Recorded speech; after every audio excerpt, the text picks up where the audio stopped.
Apa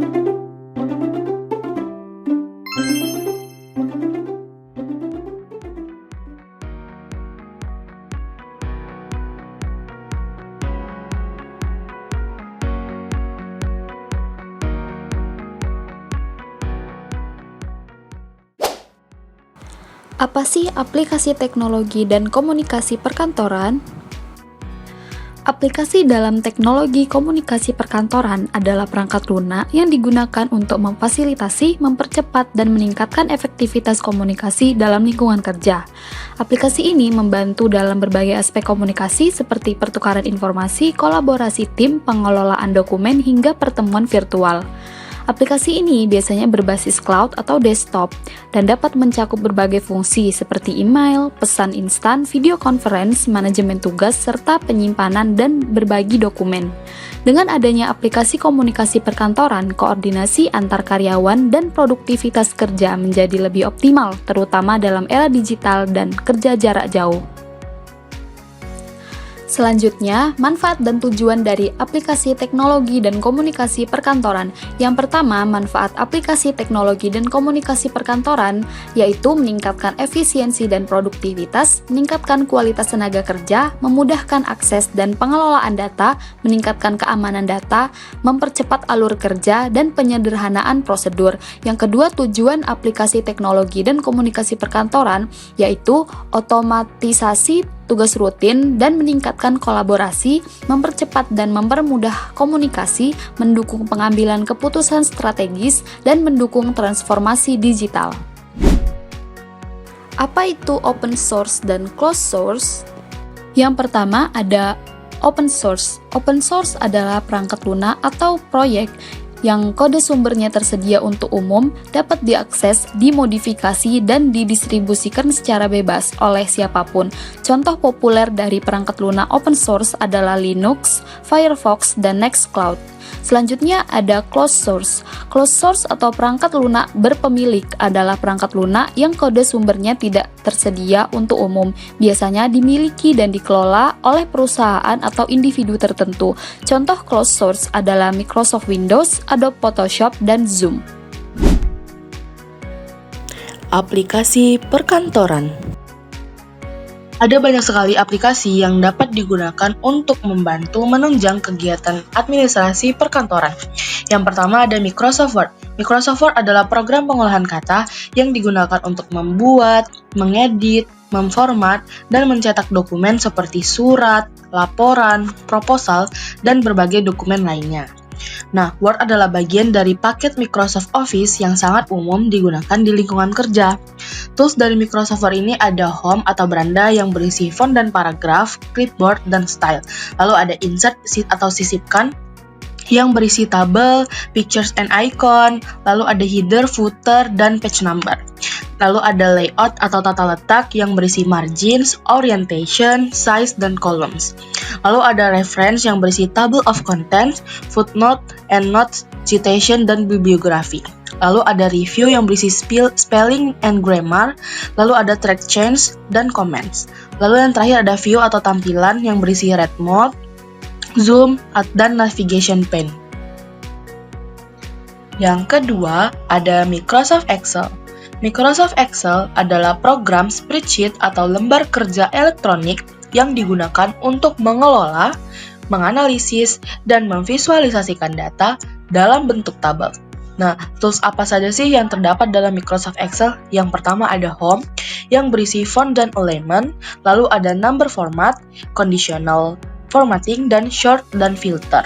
Dan yang kedua ada Insert, yang berisi tables, charts, pivot table, dan illustration. Lalu yang ketiga ada Formula, yang berisi AutoSum, Function Library, dan Name Manager. Lalu yang keempat ada Data, yang berisi Get dan Transform, dan lalu ada Short Filter, dan Data Validation. Lalu yang kelima ada Review, yang berisi Spelling, Comment, Protection atau Workbook. Dan yang terakhir atau yang keenam ada Freeze Paint, Zoom, dan Page Layout.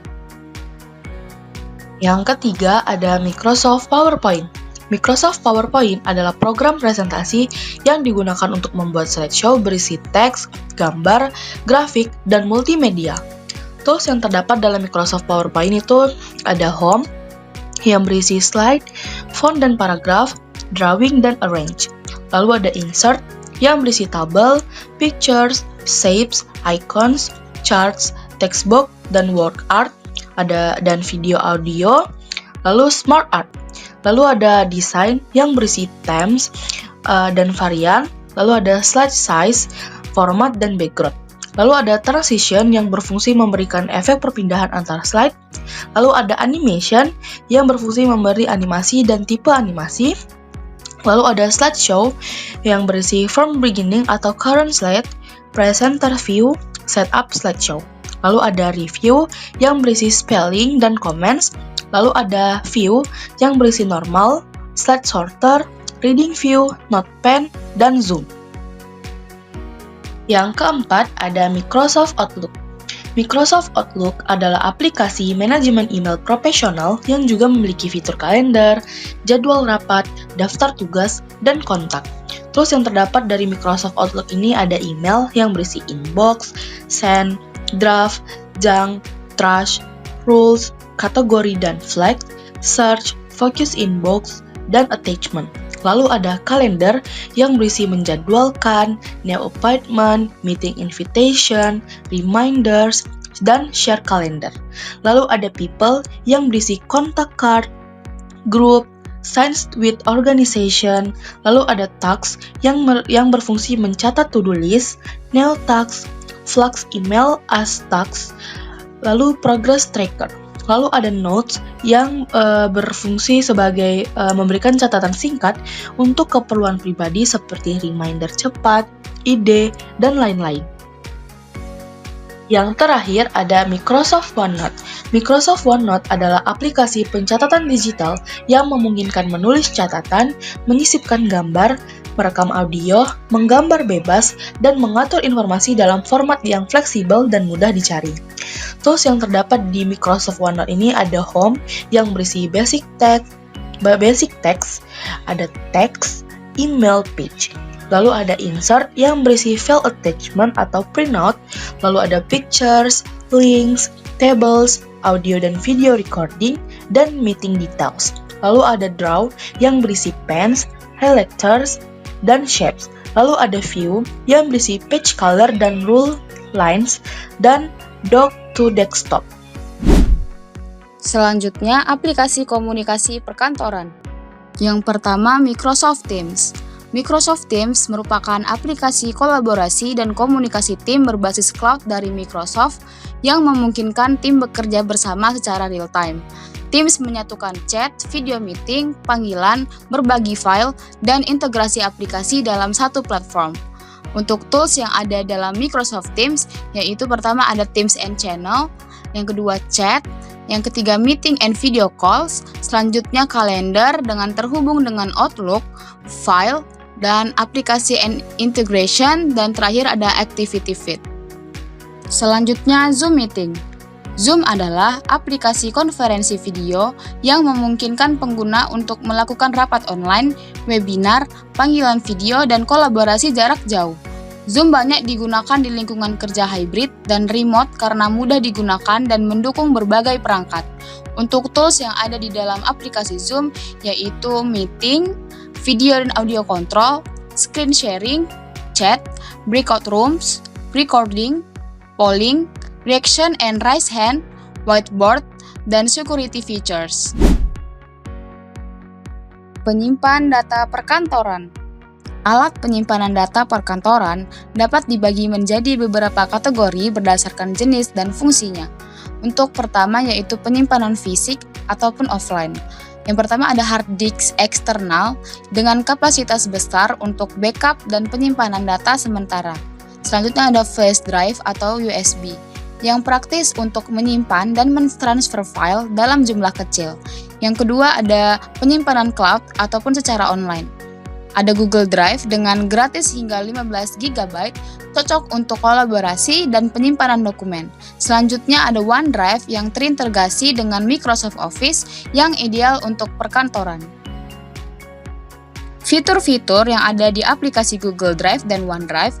Yang pertama, pada aplikasi Google Drive itu ada penyimpanan cloud, sinkronisasi otomatis, berbagi dan kolaborasi, pencarian cerdas, backup dan restore, integrasi dengan aplikasi Google, keamanan data, riwayat revisi, dan pembuatan formulir serta survei.